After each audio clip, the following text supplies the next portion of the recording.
Well, good morning.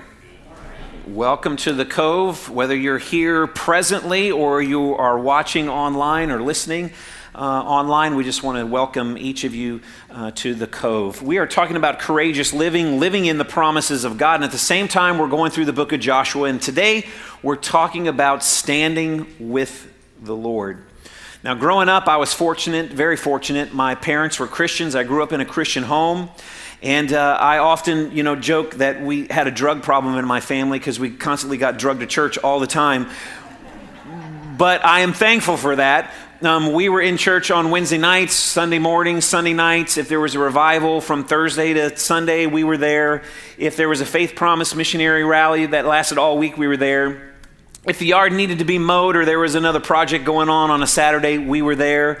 And my favorite of all times to leave and to be at church was actually Sunday nights. And the reason why Sunday nights were my favorite time is because as we pulled out of the parking lot, if we turned to the right, we were going home. But if we turned to the left, that meant we were going through the drive-thru of either McDonald's or Burger King and bringing home hamburgers. And as a kid, that was a big deal for me. So I loved Sunday nights because we would do that often. But being in a Christian home and being raised as a Christian, there were times when, my family got made fun of because we were always in church. And when we moved from Jacksonville to Orange Park, back when Kingsley was a 2-lane dirt road, we moved into a new neighborhood, and a boy down the street was my age. His name was Willie. And Willie and I hit it off right away, and his dad was in the Navy. And for a couple years, we were best of friends. And there would be times in the garage where I would get the laundry hamper out and put the Bible down, and he would be my one person in church, and I would read the Bible to him. Now, you probably would have thought, oh yeah, you were always going to be a minister, but I already told you I was going to be a Florida State Trooper. So, God was working on that from way back. When you take a stand with the Lord, it can look differently depending on where you are at life and different circumstances.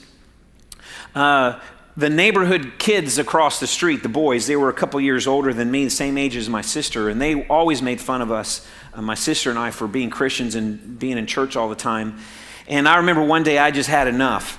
And, I was small in stature and I had red hair. I know you can't see it now, but literally. But I did have red hair, so I was an easy target, but I had enough. And so I walked across the street when they were making fun of us, and I walked in their yard and I pointed my finger and I said, I'm going to be praying for you guys. And I turned around and walked back. And as I was hitting my grass, the older of the bunch, his name was Tony, he had a bunch of acorns in his hand, and man, he just whipped them and hit me in the back of the head as I was walking in. And I just told my sister, I just told him I was going to pray for him. But, my attitude probably wasn't right. My motivation probably wasn't right even then. But later on, after college, I found out that Tony had actually become a Christian. And he had been working with underprivileged kids, high-risk kids, to keep them out of danger, keep them out of trouble. And then a few years after that, I heard that Tony was in a car accident and was killed. But I'm so thankful that Tony became a Christian.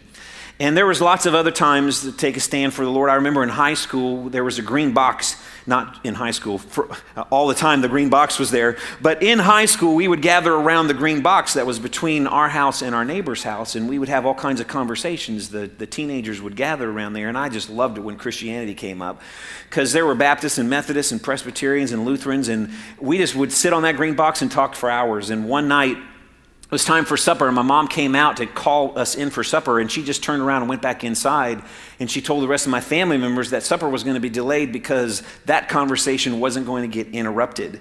And she knew God was doing something out there amongst a bunch of teenagers having a conversation about the Lord. You see, taking a stand with the Lord can have many different forms. And I'm sure that you've experienced that in your own life. You have had times in your life when you've taken a stand for the Lord. Maybe it was at work. You took a stand for the Lord by telling your coworkers or your boss that you were no longer going to participate in that illegal activity. Or you told the boys that you weren't going to meet them at the bar. Or when your department got downsized, you decided that you weren't going to act like everybody else, but you were going to act like you trusted God, that He was sovereign and He was going to take care of you. And so you handled it the way a child of God should. Maybe you've taken a stand at home. That can be tricky. Maybe you're the first person in your family to become a Christian. Or maybe you decided to draw a spiritual line in the sand that says, you know what, I really don't like what's going on in my family. I want more from our family life. We're going to treat each other with greater respect. And so that's the way we used to live, but we're no longer going to live that way. Things have changed. The rules have changed. Maybe you decided to start treating your spouse with greater respect. Maybe you've taken your stand at school. You tell your schoolmates, you know what, stop taking God's name in vain. I don't like that. Or I'm not going to be one of the people that cheat on the test. Or no, I'm not going to go to that party because I know there's going to be drugs or alcohol. Or I'm going to save myself, my sexual intimacy for marriage. You see, there's all kinds of ways that we can take a stand with the Lord. And standing with the Lord takes many different forms. And even though it takes many different forms, Joshua and the Israelites understood what standing with the Lord was all about, because they've been doing it over and over and over again through our study. We're 11 chapters deep in it now, and they have been fighting battle after battle after battle, standing with the Lord, standing for the Lord, standing up for the Lord during this particular time in their history. Now, when Jabin, he was the king of Hazor, when he saw what was going on, he was kind of like Adonai-Zedek, different king. Adonai-Zedek was the king of Jerusalem. But when Jabin saw what was going on with the Israelites, and all these cities were falling, and all these kings were falling to the Israelites, he decided to gather up all his friends, and he had a bunch of friends. And he gathered them up from the north, the south, the east, and the west. In other words, Joshua and the Israelites were basically surrounded by a great mass of warriors. And these warriors outmatched and outclassed Joshua and the Israelites, outnumbered them, outgunned them, even though there weren't any guns, but chariots and horses at that particular time. In all intents and purposes, Joshua and the Israelites would have been told from the world standpoint, you better raise that white flag. You better surrender. You better come up with peace terms, a treaty of some sort like the Gibeonites did, because you are going to get slaughtered. It just looked bad. And then we read what happens in Joshua chapter 11, verses 4 through 9. And they came out with all their troops, talking about Jabin, came out with all their troops, a great horde, in number like the sand that is on the seashore, with very many horses and chariots. And all these kings joined their forces and came in and camped together at the waters of Merom to fight against Israel. And the Lord said to Joshua, do not be afraid of them. For tomorrow at this time, I will give over all of them slain to Israel. You shall hamstring their horses and burn their chariots with fire. So Joshua and all his warriors came suddenly against them by the waters of Merom and fell upon them. And the Lord gave them into the hand of Israel, who struck them and chased them as far as Great Sidon and Misrephoth-Maim, and eastward as far as the valley of Mizpah. And they struck them until he left none remaining. And Joshua did to them just as the Lord said to him. He hamstrung their horses and burned their chariots with fire. Man, what a battle that must have been. Well, what we're talking about today is just like Joshua and the Israelites, we can courageously stand with the Lord in our own lives. And one of those times that we can courageously stand with the Lord is when circumstances look like defeat. For Joshua and the Israelites, it looked bad. It was bad.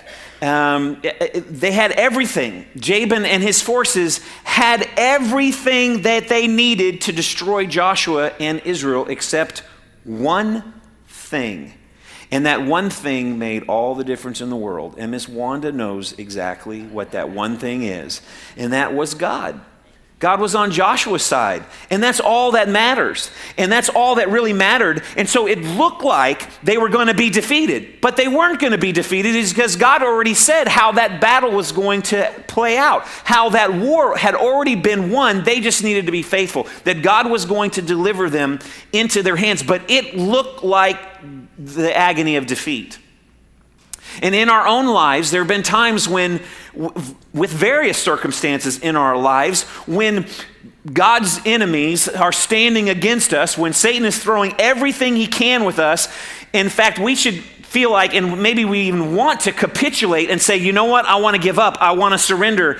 I know I can't win this. There's no way. I'm just going to be defeated, and I don't want to be, and so I'm just going to raise the white flag. And that's the time that we have to stand up and be courageous. That's the time that we have to understand that God's presence is with us and his power is real.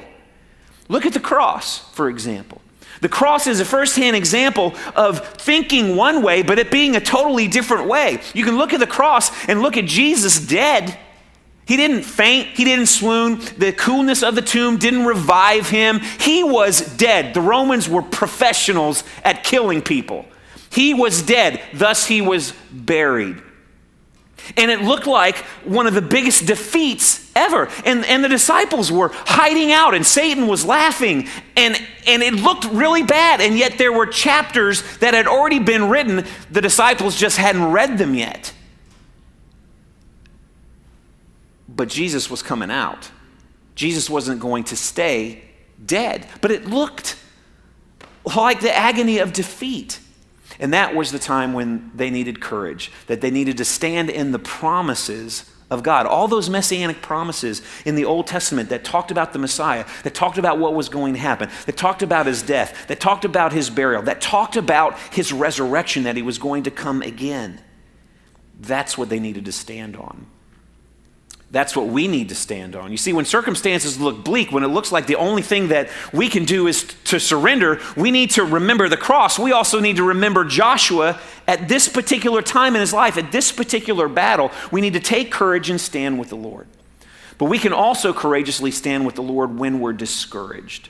Now, I know that oftentimes we read these people in the Bible and they're just superheroes of the faith, and we just don't think that they're like us. We just don't think that they're ordinary Joes like you and me. But the fact is, they were just like you and me. They were ordinary humans, men and women who trusted God, who struggled. And although the Bible doesn't say they were discouraged, listen again at verse 4. And they came out with all their troops, a great horde. Now that word reminds me of Lord of the Rings, in one of those scenes where there is just a horde of bad, I don't even know what you call them. You guys probably know. What are those things called? Orcs? O-R-C-S. Orcs? Okay, the horde of orcs. Should have prepared better for the sermon in that illustration. Spur of the moment. A great horde in number like the sand that is on the seashore, with very many horses and chariots. Look at those words. All their troops, a great horde of orcs. In number like the sand on the seashore, many horses, many chariots. I don't know. I mean, I can understand the human side of Joshua and the other Israelites who maybe weren't professional warriors, who were just maybe a little discouraged by what they saw. They were surrounded. It looked bad. In our own everyday lives, haven't you experienced that discouragement from time to time? When God didn't do what you expected him to do, when God was late, when God was waiting on your patience and you're like, God, I'm tired of being patient. You got to move now. And he's still waiting. He's still delaying his answer. And it just looks like discouragement, and to feel like that. And yet that's the time that we need courage. That's the time we need to stand in the promises. When we're depressed even, when God's not doing what we think that he should do. Look at the disciples, for instance. Think about this in their lives from their perspective. Just a week earlier, many of them had just come in triumphantly, and they were a part of Jesus riding on the colt and the donkey, and I mean, everybody's just waving palm branches. Everybody's excited, and they're a part of this. I mean, they are a part of living on the high life of this triumphant entry. And then they get into the upper room, and Jesus says some things, and he takes them to the garden, he says some more things, and then all of a sudden the stormtroopers come in, the soldiers come in, they arrest Jesus, and within an 18-hour period, their whole entire world was upside down. Think about the discouragement. They themselves had an understanding of the Messiah from an earthly standpoint, not a spiritual standpoint. Their Messiah, their king, their friend, who they were just talking to 18 hours earlier, is dead and buried in a borrowed tomb. He's dead. It is over. Talk about discouragement, depression, the agony of defeat. They must have experienced it. And yet that's the time for us as believers, that's the time for us as children of God to be courageous, to understand that our God is an expert at the impossible. He does things that no one else can even dream about doing. He changes lives. And Jesus was going to come out of that grave alive. And when he was going to come out on that Sunday morning, he was going to change everything. We can courageously stand when we feel like we're going to be defeated, when we feel discouraged, and even when there's a presence of danger. Think about Joshua and the Israelites. I mean, all these battles. I mean, and now they're going up against, horses and chariots and a whole different kind of battle plan. And there's obviously a sense of danger there. And wives are concerned about their husbands, and parents are concerned about their children that are fighting these wars. There's a sense of danger, but God wanted them to be courageous. God wanted them to be strong. And in our lives, don't we have times, maybe not necessarily physical danger, even though that can be present sometimes, but emotional danger and relational danger and financial danger. We've got spiritual danger all around us all the time, at times in our lives, and that's when we need to be courageous. That's when we need to be strong. Now listen, I'm not one that says, listen, you just walk into a dangerous situation and don't care anything about it. I'm one who takes precautions. I'll be honest with you, there's certain parts of Jacksonville I do not go in at certain times in the evening, okay? There's no way I'm going to do that. I'm sorry. That can be politically incorrect, but that's just the truth. And I'm a truth teller. I'm telling you, I'm not going to do that. I'm not going to put my family at risk that way. I recognize those environments. And I'm not saying just to be willy-nilly about it and just walk wherever you want and be wherever you want to be. I want you to use your head, but I also want you to understand that when you are in the presence of danger, you are not by yourself. You are not alone. That there is one who is greater than you, who is not afraid to defend his own. And he does it time and time and time again.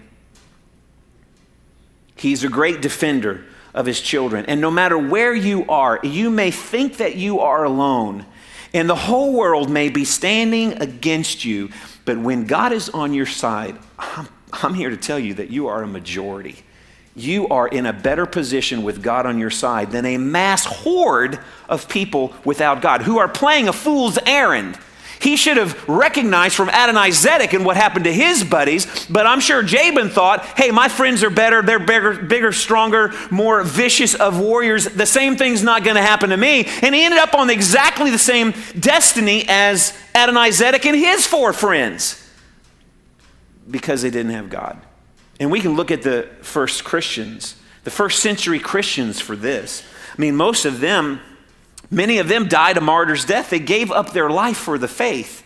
I mean, they became lions on the day of Pentecost when the Holy Spirit showed up and empowered them, and Peter preached a great sermon, and 3,000 people were baptized that day. But you know what? Life was going to enter in persecution and separate and send the church elsewhere. And when Nero became in power, I mean, Christians were given for fodder for lions. They were used as game in the gladiator arena. They were tarred and lit on fire alive as Roman torches to line his walkway. He was a nasty emperor, nasty individual, and yet they didn't quit. They didn't capitulate. They didn't wave the white flag and say, okay, I don't know Jesus. I'm going to surrender. I was a fan. I thought I was a follower, but I was a fan. But you know what? I just quit. No, they stood and they even gave up their lives for Jesus Christ. Why? It's because they knew Jesus was alive. And because Jesus was alive, this is not all there is. There's more to life than just this. And they were not willing to risk giving up their heavenly home for what was happening with their earthly body. So that should give us courage to stand and to be strong and courageous. So how can we do this? What difference, what faith step can we make? How can we bridge this distance between where we are today and where we should be when it comes to taking a stand for Jesus and with Jesus? Well, I'm here to tell you that every single one of us, and I don't care what your age is, from the youngest to the oldest, this week you're going to have an opportunity to stand with the Lord. I just know it for a fact. You are going to have an opportunity to stand with the Lord. And so I want you to take your stand this week with the Lord. Now understand, you don't have to be obnoxious. You don't have to be a jerk. You don't have to be loud. You don't have to be aggressive. You don't have to be mean. You don't have to be nasty. You can have love. You can have joy. You can be quiet. You can have peace about standing with the Lord. But you're going to have an opportunity to stand up with Jesus this week. And I want to encourage you to make the decision before you leave here today that you're going to stand up with Jesus with courage in the promises that he's given you. Now, that can take many different forms. There's hundreds of thousands of ways that you can stand for the Lord this week. He may give you your own, but I want to share a few with you. One, you can speak up. Maybe you need to talk. Maybe you need to say something. Maybe you need to accept Jesus as your Lord and Savior and be the first one in your family to do that. Maybe you need to attend a Bible study or host a Bible study. Maybe you need to share your talents and get involved in ministry. Maybe you need to be a mentor for someone. Maybe you need to be mentored and make that decision to be mentored, to grow as a disciple. Maybe you need to finally invite that friend that God's been laying on your heart to invite to church for all this time, but you never have done it. Maybe you need to stop a habitual sin. Maybe you need to volunteer. Maybe you need to report all the income. Maybe you need to tell the truth. Maybe you need to ask them to stop taking God's name in vain. Maybe you need to get in better shape. Listen, I've lived many years out of shape. I know what that feels like, but our bodies are the temple of the Holy Spirit. Maybe it's time for us to start eating better and exercising and taking our medicine and going to the doctor and taking care of that so we can be a testimony of what God wants to do in our lives. There are lots of ways to take a stand with Jesus, but it boils down to this. It requires two things: readiness and willingness. Now, I have told you that it's coming this week, that you're going to have an opportunity to stand with Jesus this week. So you know it's going to arrive. The question is, when it arrives, are you going to be ready? And are you going to be willing? How would our world change if we all decided as Christians that we're going to start standing up, that we're going to start speaking up? And again, we don't have to be nasty about it. We don't have to be, like there's another Christian spouting off again, thinks they're holier than thou, or whatever the world wants to say. We can do it in love, and we should do it in love. But what would our world look like if we started standing up? Our culture, the phrase going to hell in a handbasket. I mean, I skip most of the news at night. I get it from Yahoo or Fox News app or whatever. But you know what? Our world is really messed up, and Satan just absolutely loves it. It may be time for you in your world to speak up and tell the truth about who we are as individuals, that we are made in God's image, that we are made male and female, and that a marriage is between a husband and a wife, a man and a woman, and maybe there's some other cultural area that someone in your life, in your world, needs to hear the truth. You need to tell them the truth in love. How would our world change? How would our family change? What could Jesus do in our church if we started to stand up for the battles rather than just roll over or just go keep asleep? I know we don't want to offend everybody. I know we need to be politically correct in our society. I get that we have to be careful about what we say, and we get, Facebook warnings and this and that and the other, and I get it. But maybe it's time in our lives to stand up for Jesus Christ, who gave everything for us. Everything. Now, I know you don't know this because I didn't know this until I looked. There's nothing against you, because if you knew this, I will buy you dinner, okay? But I didn't know this. You were not going to know this. But the Bible talks about these phrases. It says, do not be afraid 81 times in the Bible. How about if we just stop right now, and for 81 times, I will say, do not be afraid. Do not be afraid. Do not be afraid. And what if I were to say that 81 times? And then we'll talk about be strong 111 times. Do not fear 21 times. Be courageous 13 times. Do not be discouraged 11 times. Do not worry 10 times. Do not worry. Do not be afraid. Do not fear them. Stand up. Be strong. Be courageous. What's the point of God saying this over and over and over again? The point is, I am with you. I am standing right beside you. I am watching. I am there for you. You can be strong. You can be bold. You can be courageous. You don't have to worry. You don't have to have anxiety, because I am right beside you all the way. I never take my eyes off of you. I never sleep, even when you're sleeping. I'm not slumbering. I'm not, somewhere off in a corner. I'm on the job 24/7, 365, and you can depend on me.